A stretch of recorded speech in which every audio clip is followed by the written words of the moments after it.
இந்த பகுதியினுடைய பல்வேறு வளர்ச்சிக்காக பல்வேறு திட்டங்களை வளர்ச்சிக்காக பிரதமர் மோடி கொடுத்திருக்கிறார். தமிழகத்திற்கே எடுத்துக்கொண்டால் கூட நீங்க நிதியுதவி அப்படின்னு எடுத்துட்டா கூட யூபிஏ அரசாங்கம் கொடுத்ததை விட பல மடங்கு அதிகமாக நிதியுதவி கொடுத்தது பிரதமர் மோடி அவர்கள்.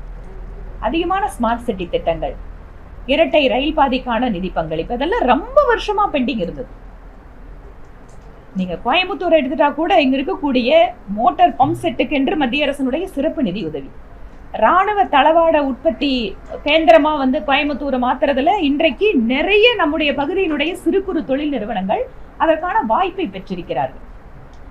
இருக்கு பிரச்சனை சிறு குறு தொழில் நிறுவனங்களுக்கு இங்க இருக்கா? இருக்கு. இது ஏதோ மத்திய அரசு மட்டுமே அவங்களுக்கு தீர்வு கொடுக்க முடியுமா? இல்ல. இங்க மின் கட்டண உயர்வு அவர்களுடைய கழுத்தை நெரிச்சிட்டு இருக்கு.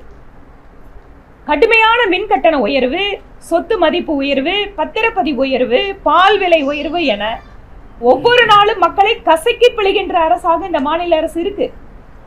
இதுக்கெல்லாம் எப்படி மக்களுக்கு தீர்வு கொடுக்கணுங்கிறத விட்டுட்டு பிரதமர் மோடி அவர்கள் தரிசனம் கொடுத்தால் என்ன, கொடுக்கலன்னா ஒரு நாட்டோட பிரதமர் அவர் எல்லா மாநிலத்துக்கும் வரணும். ஒரு நாட்டினுடைய பிரதமர் இங்க இருக்கிற ஒவ்வொரு குடிமகனுக்கும் அவர் பிரதமர் தான். அதனால உங்களுக்கு அரசியல் ரீதியா பிடிக்கணுங்கிறதுக்காக பிரதமர் மோடி தமிழ்நாட்டுக்கு வந்தா என்ன, வரலன்னு என்ன, அப்படி இல்லைங்க. பிரதமர் மோடி அவர்கள் தமிழகத்திற்கு வரும்போதெல்லாம் கோடிக்கணக்கான ரூபாய் திட்டங்களோடு இங்க வருகிறார். அவர் எந்த ஒரு தடவை நீங்க வெறும் கையோட வந்தாரு? ஒவ்வொரு தடவை வரும்போதும் இங்க திட்டத்தை கொடுக்க வர்றாரு. தமிழ்நாடு எத்தனை பலன் பெற்றிருக்கு. அதனாலதான் சொல்றேன், தேர்தல்ல நீங்க ஜெயிச்சிருக்கீங்க, நாங்க ஆட்சி அமைச்சிருக்கோம், நாங்க அந்த பொறுப்புணர்வோட சொல்றோம். 3வது முறை ஆட்சி நாங்கள் அமைச்சிருக்கோம். இந்த நாட்டை உயர்த்துவதற்கு, இந்த நாட்டினுடைய வளர்ச்சிக்கு, இந்த நாட்டினுடைய மக்களுடைய உயர்வுக்கு வேலை செய்யறோம்னு சொல்றோம். இதுதான் பிஜேபிக்கும் மற்ற கட்சிகளுக்கு இருக்கிற வித்தியாசம். அதனால் இங்க வெற்றி பெற்றிருக்கக்கூடிய மக்கள் பிரதிநிதிகளுக்கு மத்தியிலே இருக்கின்ற ஆளுங்கட்சி என்கின்ற விதத்திலே எப்படியெல்லாம் தமிழகத்திற்கான நன்மைகளை பெற்றுத்தர முடியுமோ அதற்கெல்லாம் நாங்கள் உதவி செய்வோம். நாங்கள் எப்போதும் தமிழகத்தினுடைய நலனில் அக்கறையோடு செயல்பட்டு கொண்டிருக்கிறோம். அதே போல திருமாவளவன் தென்னிந்தியாவிலே பாஜக காலவரையில் அவர்களுடைய ஜம்பம் எப்படி பண்ணிட்டாங்க? தென்னிந்தியாவில் பிஜேபி எந்த அளவுக்கு வெற்றி பெற்றிருக்கு அப்படிங்கிறத அவரு புரிஞ்சுட்டு இருக்காரான்னு தெரியல. ஆந்திராவில இருந்து எங்களுக்கு கூட்டணி அரசாங்கம் அமைச்சிருக்கோம். தெலுங்கானாவில் அதிகமான எம்பிக்கள் வந்திருக்காங்க. கேரளத்துல முதன்முறையாக மக்கள் பிரதிநிதியாக ஒரு எம்பி பிஜேபிக்கு வந்திருக்காரு. அங்க இருக்கிற ஆளுங்கட்சி கம்யூனிஸ்ட் கட்சிக்கு கிடைக்காத ஒரு பெருமை பிஜேபி கிடைச்சிருக்கு. அப்ப இதெல்லாம் தென் மாநிலம் இல்லையா? தமிழ்நாட்டுல இன்றைக்கு எத்தனை இடங்களில் பிஜேபி 2வது இடத்துல வந்திருக்கு. இன்றைக்கு எங்களோட வாக்கு சதவீதம் எவ்வளவு உயர்ந்திருக்கு. இன்று மக்களால் விரும்பக்கூடிய கட்சியாக பாரதிய ஜனதா கட்சி மாறிக்கொண்டிருக்கிறது. தமிழ்நாட்டுல கடந்த 10 வருட கால ஆட்சி பாரதிய ஜனதா கட்சிக்கு இப்போது கிடைத்திருக்கக்கூடிய நிர்வாகிகள், மாநில தலைவர் திரு அண்ணாமலை அவர்கள் உட்பட அத்தனை பேரும் இங்க ஒரு புதிதாக ஒரு இளைஞர் பட்டாளம் இங்க ஒரு தலைவர்களாக கிடைச்சிருக்காங்க. அதனால் இன்று தென்னிந்தியாவில் ஏற்கனவே நாங்கள் காலை பதித்து விட்டோம்.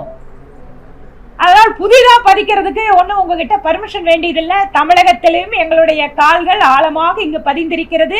எங்களோட வளர்ச்சியை நீங்க பார்க்க தான் போறீங்க. அதே போல செல்வம் அவர் என்ன சொல்றாங்க, இந்தியா கூட்டணியில 40க்கு 40 வெற்றி பெற்று ஆச்சரியமா பார்க்குறீங்க. இந்தியா கூட்டணியில 40க்கு 40 வெற்றி பெற்றது ஆச்சரியமா பார்க்கறாங்க. இதுக்கு முன்னால கூட தான் அந்த மாதிரி கூட்டணி அவங்க வெற்றி பெற்றிருக்காங்க. இது முதல் தடவையாது. அதனால நீங்க வெற்றி பெற்றிருக்கீங்க, ஆட்சி எங்க கிட்ட இருக்கு, அவ்வளவுதான் வித்தியாசம். நீங்க தமிழ்நாட்டில் வெற்றி பெற்றிருக்கலாம், ஆனால் மத்தியிலே 3வது முறையாக எங்களிடம் ஆட்சி பொறுப்பை மக்கள் கொடுத்திருக்கிறார்.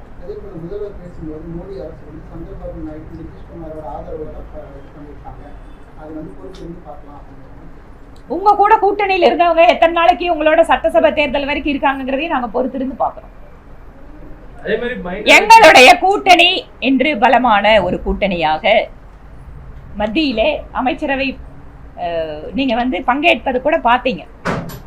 இதே இன்னொன்று நாங்க உங்கள் வாயில மக்களுக்கு ஒன்று சொல்லிக்கொள்ள விரும்புகிறோம்.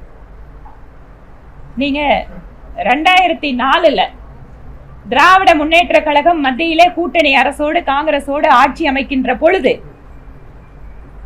மந்திரிகளுடைய துறைகளுக்காக என்னென்னவெல்லாம் பஞ்சாயத்து நடந்தது, யார்கிட்டெல்லாம் பத்திரிகையாளர்கள் தாங்க மினிஸ்டர், எந்த மினிஸ்டர் யாருக்கு வேணும்னு முடிவு பண்ணிட்டு இருந்தாங்க.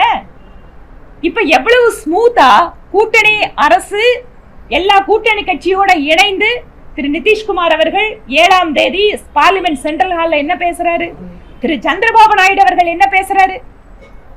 இவ்வளவு ஒரு திறமையான பிரதமர் அவருடைய தலைமையின் கீழ் பணியாற்றுவதற்காக நாங்கள் காத்து கொண்டிருக்கோம் 2 தலைவரும் பேசுறாங்க. அதனால எங்களோட கூட்டணியில எந்த குழப்பத்தையும் ஏற்படுத்த முடியும்னு யாரும் நினைக்க முடியாது.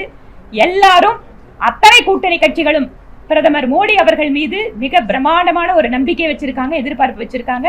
எங்களோட 5 வருஷ காலம் எந்த சிக்கல் இல்லாம நல்லபடியா போகும். நாங்க எந்த பத்திரிகையாளரை வச்சு, எந்த இடைத்தரகரை வச்சுட்டு, புரோக்கரை வச்சுட்டு மந்திரி சபையை அமைக்கல அவங்கள மாதிரி. பாலகிருஷ்ணன் என்ன சொல்றாரு, 40 தொகுதி கிடைத்து விட்டது, நாடு விரைவில் கிடைக்கும் அப்படின்னா.